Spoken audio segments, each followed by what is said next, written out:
परसों होकर फांसी होनी होती है और जेलर आता है और सुबोध से पूछता है कि तुम्हारी आखिरी इच्छा क्या है।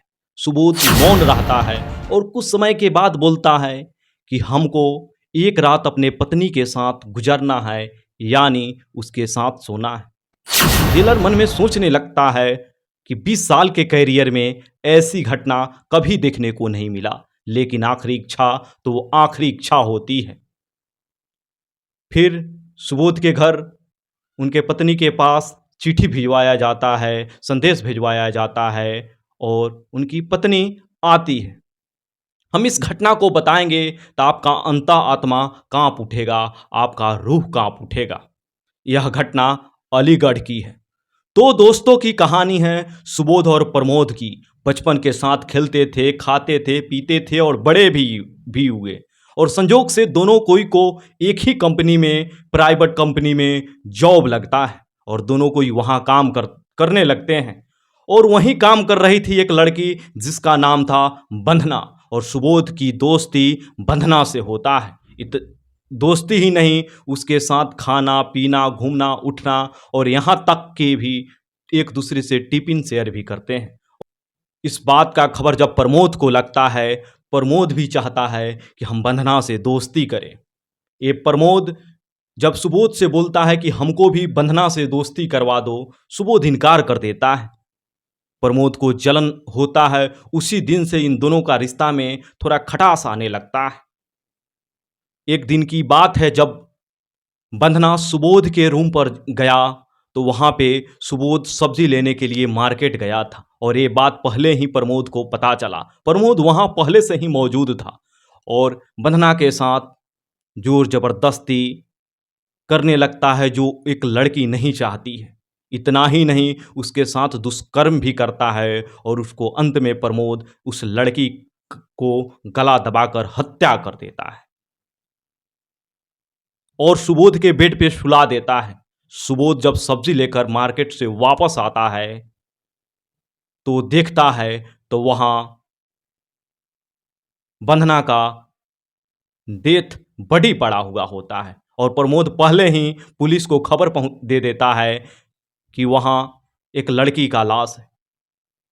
सुबोध कुछ सोचता उसके पहले ही पुलिस वहां आता है और सुबोध को गिरफ्तार कर लेता है और उसको थाने ले जाया जाता है।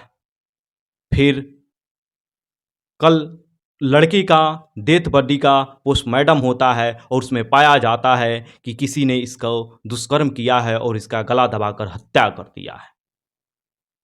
फिर सामाजिक जो कार्यकर्ता होते हैं, राजनीतिक पार्टियां होते हैं, जगह जगह पर कैंडल मार निकालते हैं कि जो उस लड़की को के साथ दुर्व्यवहार किया है, उनका मौत किया है, उसको फांसी हो फांसी हो, यह जगह जगह पर चलने लगता है।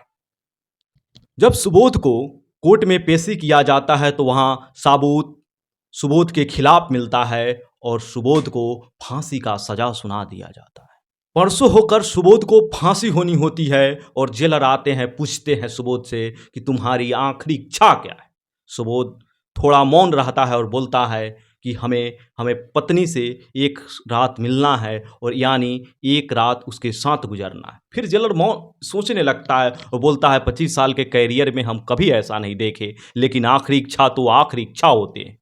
फिर जेलर उनके पत्नी को संदेश भिजवाते हैं और उनके पत्नी को बुलाते हैं और जेलर पहले ही सुबोध के लिए जनरल वार्ड से अलग रूम में उनका व्यवस्था कर दिया होता है और वहाँ वॉइस रिकॉर्डर लगाया होता है और उसका कंट्रोल जेलर अपने ऑफिस में लगाया होता है ताकि सुबोध के रूम में जो जो घटना हो उसको सुन सके। सुबोध को उस रूम में पहुंचा दिया जाता है। जब जेल में उनकी पत्नी आती है तो सुबोध को देखकर रोने लगता है। काफ़ी सुबोध भी रोने लगता है। यह सिलसिला काफ़ी देर तक चलता रहा।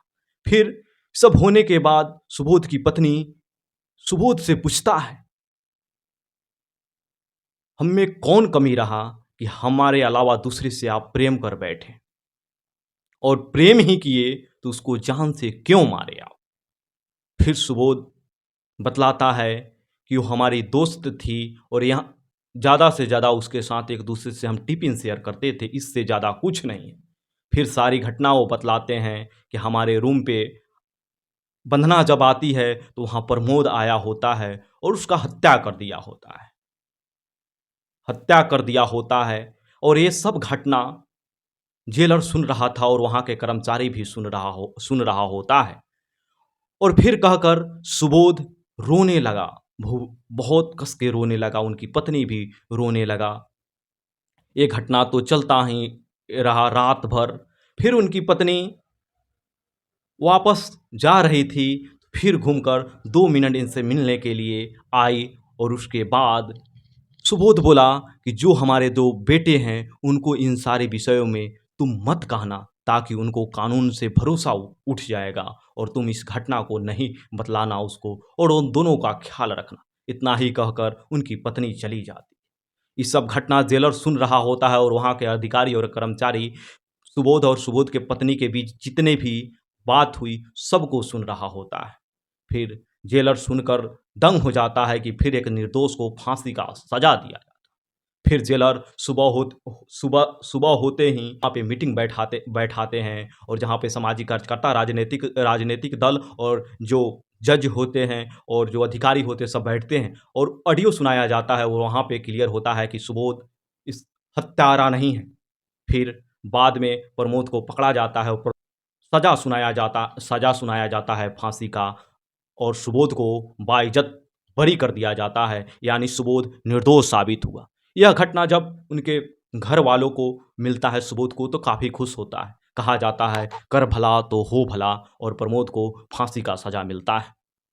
बाकी इस सारी विषयों पर आप क्या सोचते हैं? ऐसे-ऐसे घटना के बारे में आप क्या सोचते हैं? कमेंट में ज़रूर बताइएगा। और ये सब होने के बावजूद फिर से भारतीय जो संविधान है, भारतीय न्यायपालिका है, भारतीय न्याय है, उस पर सभी लोग को भरोसा होता है। जय हिंद।